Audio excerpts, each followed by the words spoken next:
Olá pessoal, o tema da nossa aula de hoje do conselheiro Acácio será sobre a candidatura de Jair Bolsonaro. Essa candidatura foi planejada desde 2008. Existe uma mistificação simbólica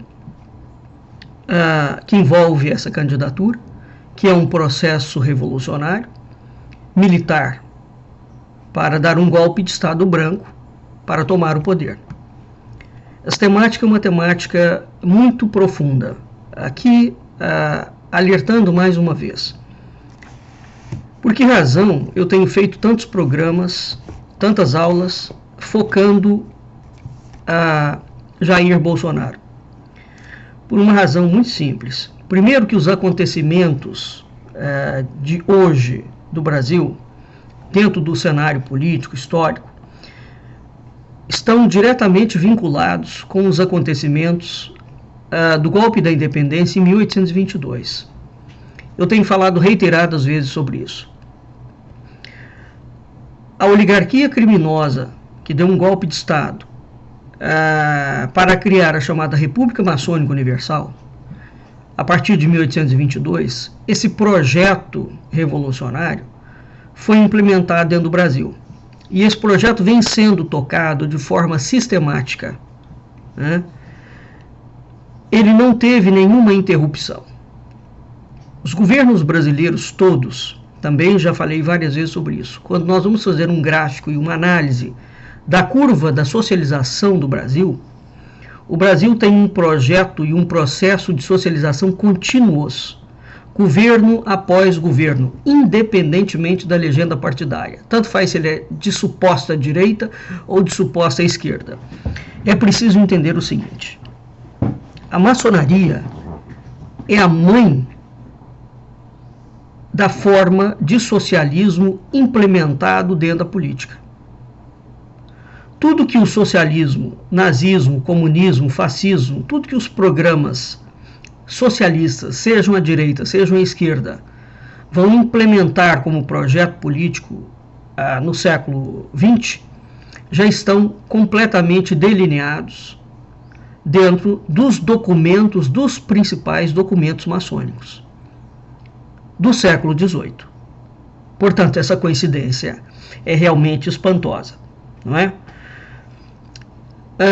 Dentro desse projeto de implementação da chamada República Maçônica Universal, o Exército, as Forças Armadas, mas naquela altura o Exército, sobretudo, e a Marinha, que eram as duas forças que existiam, não existia aeronáutica, as Forças Armadas estão diretamente envolvidas. E dessas três Forças Armadas atuais, o Exército especificamente assume um protagonismo muito particular na condução deste processo. Eu já falei também que quando nós falamos em exército ou em forças armadas, há dois tipos de militares. Existe o militar que não compactua com a formação do chamado partido militar ou com a militarização da política. Isso são termos técnicos, tá certo? Portanto, o leigo pode pronunciar essa palavra, mas quando eu a pronuncio sabendo o que eu estou querendo dizer com isso. Isso é um termo técnico. Militarização da política e o partido fardado. Muito bem. Então, no que diz respeito a essa militarização da política, existe um projeto que foi desenhado desde o início da República. Ele vem a partir de 1824, com a Constituição do Império, e ele se consolida efetivamente a partir de 1889, com a implantação da República, onde existe o desenho de um projeto de poder, da construção da ideia de Estado, do Exército, não é? Fazendo o Exército identificar-se como se fosse a República. E acima da República, o Exército representa o próprio Brasil. O Exército é a pátria. Então nós estamos falando de uma mistificação simbólica profunda, gravíssima, que tem repercutido por toda a vida nacional, né? O Exército, segundo José Murilo de Carvalho, torna a repetir a frase dele: é o maior poder desestabilizador da história da República. Não são os partidos políticos, são as Forças Armadas, sobretudo o Exército. Qual facção do Exército? Essa facção que entra e atua na política, né? E existe uma outra facção dentro do Exército que execra que as Forças Armadas estejam metidas com a política. Por quê? Porque as Forças Armadas são uma das instituições do Estado. As Forças Armadas não podem se identificar com o Estado.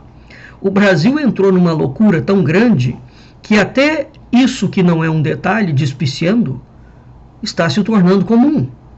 Quer dizer, nós temos neste governo de Jair Bolsonaro militares da ativa e da reserva. Isso ultrapassou o chamado desvio de função. Né? Isso já entra num projeto totalitário, onde o Exército, aquilo que a falsa direita acusa o bolivarianismo de fazer, ou seja, de ter as Forças Armadas cooptadas para um projeto político de poder, o Jair Bolsonaro fez exatamente isso, não é? Portanto, nós estamos diante de um desenho gravíssimo dentro da história, de toda a história trágica e mafiosa e criminosa e bandida da República Brasileira. Essa é a primeira vez, apesar de tudo que os militares já fizeram, que nós temos esta configuração. Portanto, este governo que está aqui está completamente, de Jair Bolsonaro, ele está completamente enquadrado dentro do projeto que foi desenhado desde o século XIX. E esse projeto vem vindo, e ele tomou forma. Vamos ver como serão os desdobramentos, mas todos os sinais apontam até o momento para a criação de um fechamento de regime. A não ser que exista alguma reação extemporânea, está havendo algum tipo de reação por parte da sociedade, mas não se enganem, é briga de gangue. Tá? Ora uma gangue, uma máfia assume, ora outra máfia assume. Agora, independentemente da máfia que assume, todas elas tocam o mesmo projeto. Mas vamos aqui voltar ao assunto, se bem que eu não saí dele. Panofsky, há uma mistificação simbólica na candidatura de Jair Bolsonaro. Muitos podem pensar que deve ser o acaso o fato desse homem que foi expulso do Exército ter passado toda a sua trajetória política medíocre e agora comprovadamente ligado a um esquema de milícias, que certamente foi o que o elegeu ao longo de todo esse tempo, e os seus filhos. O que o Ministério Público do Rio de Janeiro está mostrando é gravíssimo, não é? E nós temos que analisar essas coisas todas com absoluta frieza. O histórico é o seguinte: esse homem foi expulso do Exército porque ele atuou como sindicalista e como terrorista. O Lula também era sindicalista, não é? Mas não era terrorista. Ele explodiu bombas dentro do quartel. Ele foi julgado pelo Superior Tribunal Militar e foi expulso. Depois houve algum general altamente graúdo mexeu os pauzinhos lá em cima e fizeram o próprio Superior Tribunal Militar rever a decisão. Evidentemente que um militar de baixa patente fazer aquele tipo de atentado contra os próprios quadros do Exército, não é? Ele não fez da cachola dele. Ele estava ancorado e apoiado, evidentemente, por um esquema muito grande dentro das próprias Forças Armadas. Quando nós vamos estudar a história das Forças Armadas, nós vamos ver que esse tipo de atitude, ou de elaboração sindical, de propositura sindical, sempre fez parte de toda a trajetória do Exército. Tá bem? Vou dar aqui para vocês um caso mais atual, o mais atual possível desse de Jair Bolsonaro, o general Silvio Frota. Quando o general Silvio Frota elaborou um golpe de Estado contra o presidente Geisel, o Frota fez esse projeto exatamente tendo uma reivindicação, parte de uma reivindicação trabalhista, porque ele acusava o próprio governo militar de estar desmontando as Forças Armadas, o governo militar de 64. Tá bem? Então as pessoas precisam de estudar realmente um pouco da história brasileira para entender efetivamente as coisas por trás dos panos. Muito bem, então esse indivíduo é expulso dos quadros do Exército, é aposentado compulsoriamente, não é? Depois de uma reviravolta no processo, e ele vai para a política. Ali na política ele faz uma série de compactuações e continua defendendo a sua pauta sindical. Então aquilo que ele estava fazendo dentro do Exército, ele leva para dentro do parlamento. Durante muitos anos, esse homem é proibido, dito por militares que têm dado depoimentos dentro do Facebook, na internet. Esse homem era proibido de entrar dentro dos quartéis. E o comandante que o levasse para dentro dos quartéis seria sumariamente repreendido. Curiosamente, a partir do ano 2000 e pouco, o cenário para ele, aqueles grandes críticos, entre eles o general Sérgio Augusto de Avelar Coutinho, né, aqueles grandes generais que criticavam duramente a atuação sindicalista e terrorista desse homem que foi expulso do exército, passaram a adotar uma posição aonde de apoio a esse sujeito. Dito por um coronel do exército, testemunho público dele publicado no Facebook, cujo nome eu não cito, não é? Para manter, porque ele tem sido perseguido, mas quem conhece sabe de quem eu estou falando, disse que ele testemunhou o pacto que existiu a partir do ano 2000 e pouco, 2004, 2006, dentro do Exército, para lançar o Jair Bolsonaro como candidato a presidente da República. Tá bem? Muito bem. Mas o que me chamou a atenção? Me chamou a atenção o seguinte. O Messias Sobrecado começou a sua campanha dizendo que a sua candidatura foi pensada somente a partir de 2015. Um belo dia, como ele tem uma boca frouxa, e ciente de que ninguém iria prestar atenção, ele recuou e disse que a data da campanha dele foi a partir de 2014. Quando ele deu esse depoimento, eu falei, opa, que coisa é essa? Depois, eu vi um vídeo de 24 de novembro de 2014 de Bolsonaro, disponível no canal oficial do filho dele, Carlos Bolsonaro, no YouTube, onde ele aparece numa formatura da AMAN, Academia Militar de Agulhas Negras, onde ele é recebido aos gritos pelos cadetes com a expressão líder, líder, líder. E o vídeo mostra claramente uma situação bizarra. 2014 ainda é o governo da Dilma Rousseff. O deputado aparece numa formatura de cadetes. Bom, esquece que o sujeito era ex-integrante expulso do Exército. Nós estamos falando de um político aparecendo dentro de uma formatura de cadetes da AMAN. Embora você não saiba, isso não é legal, tá certo? Para acontecer esse tipo de aparição, certamente isso se deu com autorização do superior militar, do comandante militar da AMAN. E mais,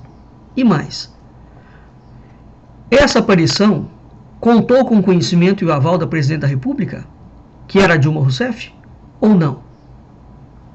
Por outro lado, o que justifica, se ele estava fazendo aquela aparição pela primeira vez na AMAN, ele estar sendo ovacionado como líder por cadetes muito jovens, líder dentro das Forças Armadas, desde quando as Forças Armadas têm liderança política? Líder para os cadetes? De onde surgiu esse pensamento de líder? Evidentemente, qual o ato concreto da vida desse deputado que possa tê-lo alçado dentro das Forças Armadas a categoria de líder? Não é? Porque ele defende melhoria de salário? Não pode ser isso. Nós estamos falando aqui novamente de desvio de função e de um projeto de poder claramente delineado. E eles soltam essas coisas, o vídeo está público. Porque o Brasil é o país das bandalhas e ninguém nunca questionou. O vídeo não é fake news. Então a realidade brutal do vídeo revela que já existia um plano dentro das Forças Armadas investindo na candidatura do líder, o que corrobora a afirmação desse coronel, não é? Que eu citei há pouco. E no vídeo, ele mesmo, Bolsonaro, fala sobre a sua candidatura presidencial para 2018. Vamos lembrar que em 2014, esse mesmo deputado cogitava e alardeava que ele queria ser vice do Aécio Neves, que para ele era o representante máximo da direita. Então o que está acontecendo dentro do Exército? Ou os cadetes são simplesmente uns histéricos bolsonaristas, mas não existia bolsonarismo naquela época, não é? Então, de líder, esse personagem fabricado saltou para mito espontaneamente e, claro, dizem que por vontade do povo, ele virou o salvador da pátria e foi empossado como presidente da República. Então, como é que você pode perceber um vídeo desse teor dentro da AMAN? O Brasil não é definitivamente um país sério, tá bem? Em 22 de maio de 2014, Jair Bolsonaro fala: se eu não for candidato, quero ser vice de Aécio Neves. Né? Ele fala também: simpatizo muito mais com Aécio, que é o representante da direita atualmente. Se eu não conseguir me candidatar, quero ser o vice de Aécio Neves. Mas a candidatura dele não foi espontânea? E só foi espontaneamente pedida pelo povo a partir de 2015? Como é que em 2014 ele está falando isso dentro da AMAN e dando entrevistas públicas? Em 2015, portanto um ano depois dos berros de líder, novamente esse homem está dentro da AMAN, ao lado de Vilas Boas, do ministro da Defesa, que era o Aldo Rebelo, que é um comunista notório, e que o Vilas Boas falava que não existe nenhuma diferença entre o Aldo Rebelo, programática e conceitual, entre o que pensa o comunista Aldo Rebelo e entre o que pensa o Exército. Tem vídeos do Vilas Boas falando disso claramente. Estão também os comandantes da Marinha, o Eduardo Bacelar Leal Ferreira, o comandante do Exército, o general Eduardo Vilas Boas, da Aeronáutica, o brigadeiro Nivaldo Luiz Rossato, e o chefe do Estado-Maior Conjunto das Forças Armadas, o general José Carlos de Nardi. Convém lembrar que Bolsonaro agradeceu ao vivo, em rede nacional, ao general Vilas Boas pela sua cadeira na presidência da República. Essa fala, se o Brasil fosse um país sério, merecia um esclarecimento na justiça, porque configura uma conspiração do Exército, tá? Contra os poderes da República. O Exército é um dos poderes da República. O Exército não é a República. Nenhuma força armada, nem o Exército, nem a Marinha, nem a Aeronáutica, podem atuar dentro da política oficialmente. Isso é desvio de função. Isso é golpe de Estado. Então, quando ele foi eleito, em 2018, Carlos Bolsonaro, seu filho 02, um molecote que vive criando confusão a mando do pai, evidentemente, porque a família atua como uma família de capos italianos. Quando eleito, em rede nacional, ele afirmou, e não foi desmentido, que a candidatura do pai começou a ser projetada 10 anos antes. Ou seja, se nós estamos em 2018, a candidatura começou a ser projetada em 2008. A pergunta: se for verdade isso que o garoto 02 falou, e por que nós vamos duvidar da fala do garoto, não é? Por que Bolsonaro mentiu para o povo? Dizendo que era uma candidatura espontânea. E mais, diante disso, quem planejou a candidatura dele? Como é que se pode supor que um planejamento tão longo seja fruto somente da inteligência acuradíssima dele e dos seus filhos isoladamente, como quer fazer parecer o discurso que embala essa candidatura? Não é? Quem está por trás? Quais são os poderes que estão por trás de Jair Bolsonaro? Não é? Que já ficou claro que o Exército é um deles. A própria atitude aberta do Vilas Boas e dos generais atuais que compõem o governo em desvio de função, com o absoluto silêncio do Congresso Nacional, com o absoluto silêncio do Judiciário. Isso mostra que o Brasil é um país de bandidos. Bandidos, em todas as esferas. Ora, uma facção da bandidagem assume o poder, ora é a outra facção da bandidagem. Mas há bandidos piores do que os outros. Certo? Como mostrou o estudioso Piero Leiner, eu já falei dele várias vezes, e o Duplo Expresso, o site Duplo Expresso, tem feito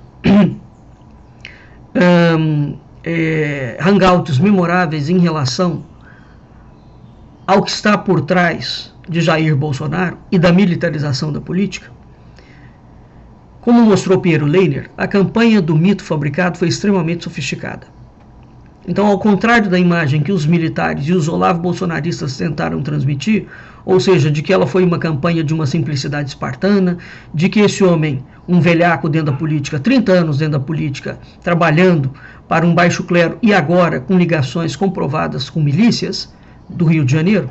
Quem mora no Rio de Janeiro sabe muito bem o que é a milícia dentro do Rio de Janeiro. A milícia no Rio de Janeiro, ela não é um poder paralelo. A milícia do Rio de Janeiro é o poder do Estado. não tem nenhuma gracinha em ter ligação com miliciano. Miliciano e traficante não tem diferença. Tá? Para quem mora no Rio de Janeiro, a gente que mora dentro do Rio de Janeiro, sabe muito bem como é esta realidade aqui dentro. O argumento que sustenta a simplicidade, portanto, dessa campanha espartana, feita sem dinheiro nenhum. Como é que foi feita sem dinheiro nenhum, se o partido foi comprado e se tem um laranjal que já foi desbaratado, que foi o senhor Gustavo Bibiano, né, junto com o Bivar, que criaram esse laranjal, junto com o Jair Bolsonaro, porque não é possível que esse sujeito seja tão inocente, não é, a ponto de estar completamente alheio, como o Lula estava sempre alheio, não é? Uma roubalheira grossa comendo ao redor do Lula, mas ele nunca sabia de nada. O Bolsonaro também nunca sabe de nada. Os filhos estão envolvidos em rachadinha, ex-mulher, mulher, todo mundo, os gabinetes de todos os filhos dele, inclusive os gabinetes dele, e ele não sabe de nada. Ele é absolutamente inocente. Mas o fato da ligação com a milícia, quanto a mim, sinceramente, é o que menos importa. O que está em pauta aqui, no que eu quero colocar, é o projeto terrível de militarização da política para consolidar a República Maçônica Universal, com os militares tocando o Estado, tá? Ad eternum.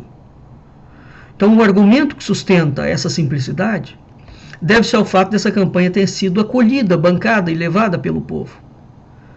Ora, uma vez que a candidatura foi planejada desde 2008, então o povo foi simplesmente usado, foi feita uma mídia, uma propaganda muito grande para que desse a impressão de que houve uma iniciativa popular que praticamente obrigou o pobre candidato a se candidatar, não é?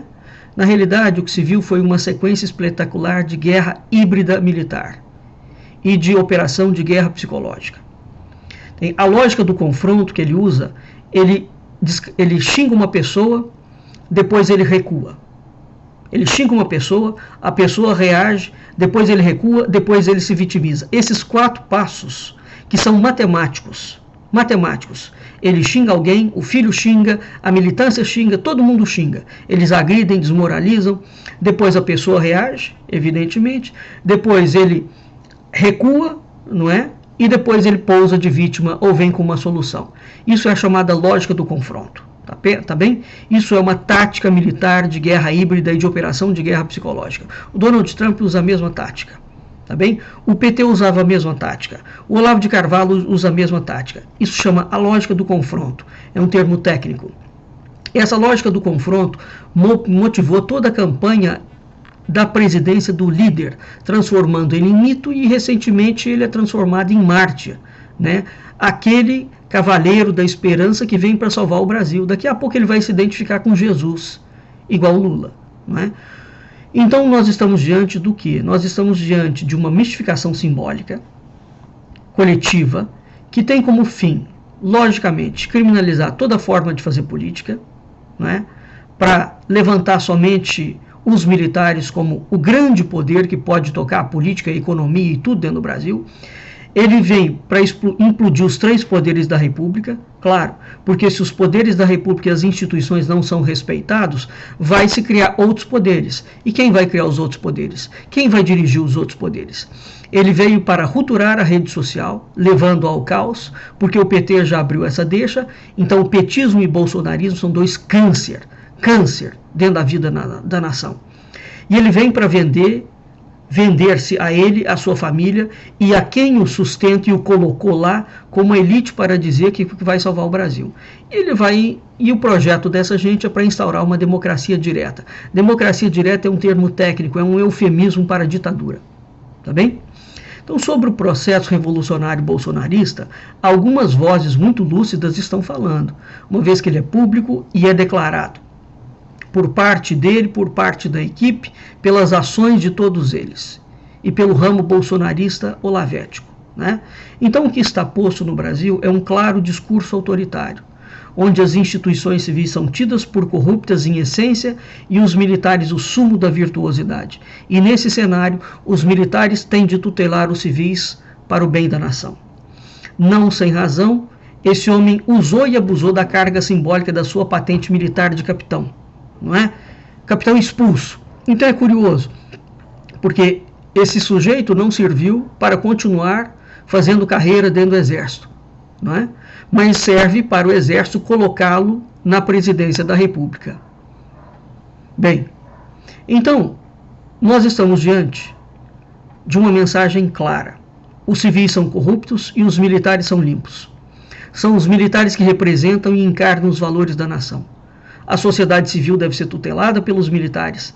Esse é o grande projeto militar de longa data, proposto desde o início do século XX, através do projeto chamado de da Doutrina de Segurança Nacional. Tá? Nós entramos nele de modo oficial, via eleitoral, por um golpe de Estado branco. Dilma Rousseff bem que havia avisado, e ninguém deu importância e na altura chamei atenção, no dia do seu impeachment, que os golpes de Estados atualizaram-se. Ela estava certa. Hoje, os políticos estão usando os mecanismos da democracia contra ela mesma. E os militares estão usando os políticos para entrarem dentro da política. Aliás, o grande sonho do Exército brasileiro sempre foi comandar a política brasileira. Tá bem? Diretamente.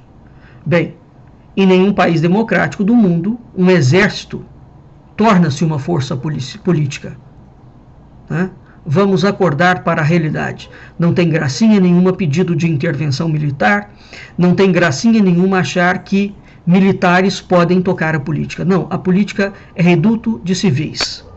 Se esses civis não são bons, que se faça justiça e os coloque na cadeia. Uma coisa é uma coisa, outra coisa é outra coisa. Cuidado com o discurso do petismo e do bolsonarismo.